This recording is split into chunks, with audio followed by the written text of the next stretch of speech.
What's up? I'm Patrick and I'm trying to open a coffee shop, and each week I sit down in front of the camera and talk about coffee and what it's like running my small business. And this week we're going to be talking about coffee bags and specifically how I make my custom coffee bags, and we'll make one from start to finish. But before we do that, I need some coffee.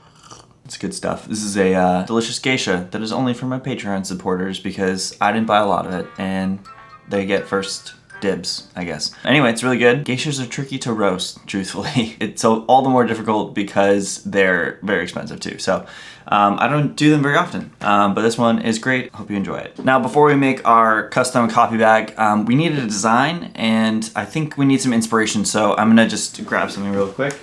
Not to flex or anything, but ooh, that's really bright. My favorite Pokemon, and it's PSA 9, so less cool. Anyway, so we're gonna use our boy Gengar here for some inspiration for a bag design. I'm not particularly good at drawing, so today what we're gonna do is actually just trace over a piece of art that I really like of Gengar. Why? Because Gengar is sick as hell, that's why. And the method that we're gonna be using to create these custom coffee bags is something called block printing, and it's actually something that I found through an interest of mine. I'm gonna just go to the bookshelf again. Hopefully you can see this better. So this is a block print that I purchased of the Matterhorn. Basically, it's a Japanese mountaineer, and he makes these really beautiful block prints. He's incredible. He's probably my favorite block print artist. I really like his stuff. So I found this art that I really like and wanted to learn more about block printing, wood block printing, traditional Japanese wood blocks, how they work, and how they get these just kind of really unique art style that I really, really enjoy. And I wanted to see if I could take that same sort of principle or that same sort of art style and apply it to my coffee bags for a couple of reasons. One, I just think it's super cool. Number two is I need to be able to print the same image multiple times. And number three is I use compostable coffee bags, and so I wanted something that would work with that as well, because let's face it, we have enough plastic in our brains at this point. And number four, I wanted something that I would be able to do regularly because I create new bag designs for my Patreon supporters every month.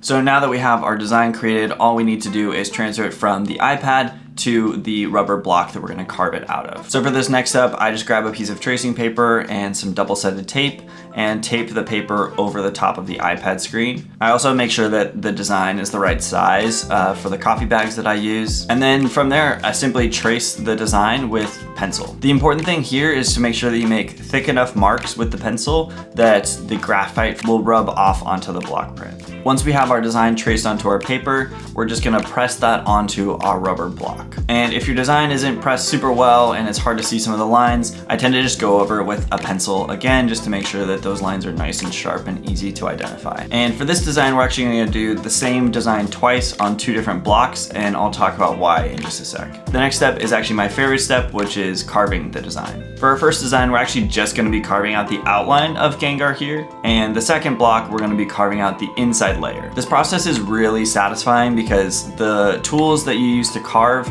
just really carve out the rubber like butter. It's honestly, it could be its own sort of TikTok video, ASMR carving block prints. It's really time consuming though, depending on the design that you choose, because there can be a lot of rubber to carve away. And some people use different styles of ends for this carving tool, but I just tend to use the one. So it takes me a little bit longer because of that. You can get a lot of variation in your lines just from using this one tool. By pressing really lightly, you can get really light and delicate lines, but pressing really deep, you can obviously make much more thick lines and marks and cut away a lot more of the actual block itself. If there's a part of this process that's not super fun, it's sometimes removing big chunks of the actual block. It can just take a long time, and if you have any bit that's sort of raised up, it'll leave a mark when you put the ink on. It's a little bit tedious, but it's really good podcast work, so, catch up on all of your favorite podcasts.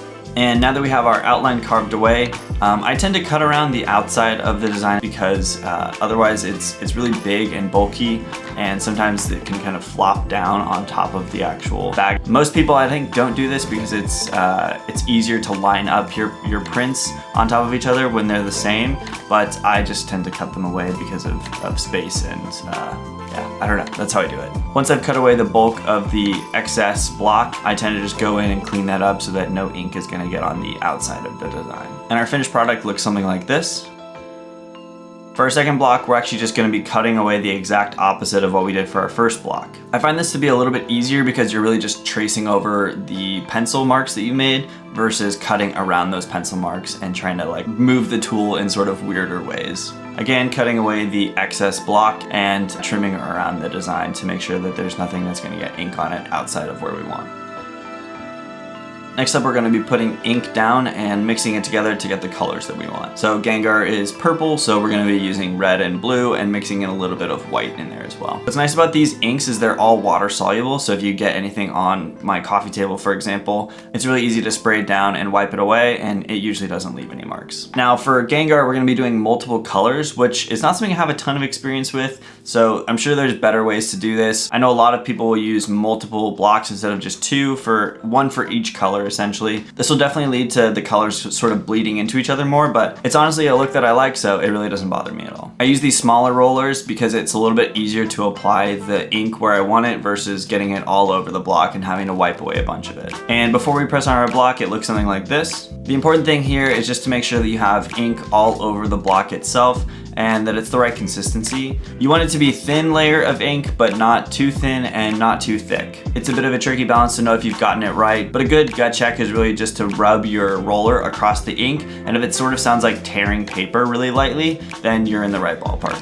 And in my experience, every ink is a little bit different. Some of them are a little bit more watery, so it's kind of just trial and error a little bit too. Now for these bags, we're actually gonna be doing all of our color first, and then we're gonna be doing our outlines on top of that. One thing you can do to make sure that you get an even print with your designs for block printing is to rub like a wooden spoon over the back of the paper, and so that you get an even pressure across. I tend to use my hands most of the time, and then for some designs, I'll use a wooden spoon, or in this case, a pencil, which I actually find maybe works a little bit better than a wooden spoon. But it's just to make sure you get even application of ink across the entirety of your design. Because any areas that aren't pressed down onto the bag will come up a little bit splotchy, or sometimes not have any ink on them at all. Layering the outline on top is where my habit of cutting away the excess block material probably doesn't work out in my favor, but I kind of like when they're off center a little bit. I think it gives it a cool look to it, and it also makes each one a little bit different. Next, we're gonna let all of our bags dry out.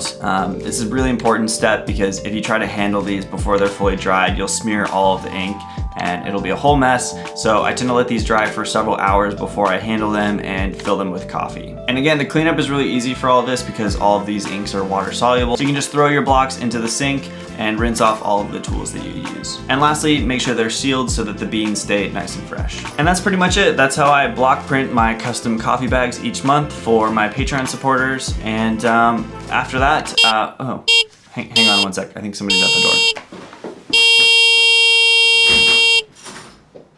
Oh, hey dude. Yeah, I've got an order for you. Awesome, thanks.